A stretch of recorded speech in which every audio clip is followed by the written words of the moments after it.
రాష్ట్ర ప్రభుత్వం ఫీజు బకాయిలు చెల్లించకుండా విద్యార్థుల జీవితాలతో చెలగాటమాడుతోందని ఆరోపించారు రాజ్యసభ సభ్యులు ఆర్ కృష్ణయ్య. కాంగ్రెస్ ప్రభుత్వం అధికారంలోకి వచ్చి ఏడాది పూర్తయినా ఇప్పటి వరకు ఒక్క రూపాయి కూడా బకాయి చెల్లించలేదన్నారు. ప్రభుత్వ వైఖరితో విద్యార్థులు తీవ్రంగా నష్టపోతున్నారని తెలిపారు. హైదరాబాద్ ప్రెస్ క్లబ్లో బీసీ విద్యార్థి సంఘం చెలో కలెక్టరేట్ పోస్టర్ను ఆవిష్కరించారు ఎంపీ కృష్ణయ్య. ఇప్పటికైనా సీఎం రేవంత్ జోక్యం చేసుకుని 16 లక్షల మంది విద్యార్థుల జీవితాలను కాపాడాలన్నారు ఎంపీ.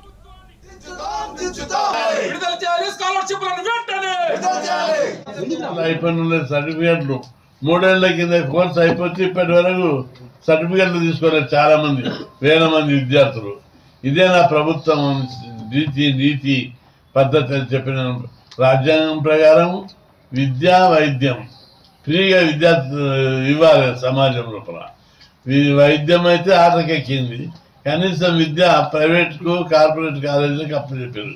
ఇప్పటికైనా విద్యను విద్యారంగాన్ని పటిష్టం చేయాలి, విద్యా ప్రమాణాలు పెంచాలి, వివిధ బకాయిలు చెల్లించాలని జనవరి 3న రాష్ట్ర వ్యాప్తంగా చెలో కలెక్టరేట్లు, ఆర్డీఓ ఆఫీసులు, ఎంఆర్ఓ ఆఫీసులు ముట్టడించి అధికారులకు సంబంధిత అధికారులకు మెమరాండాలు ఇవ్వాలని నేను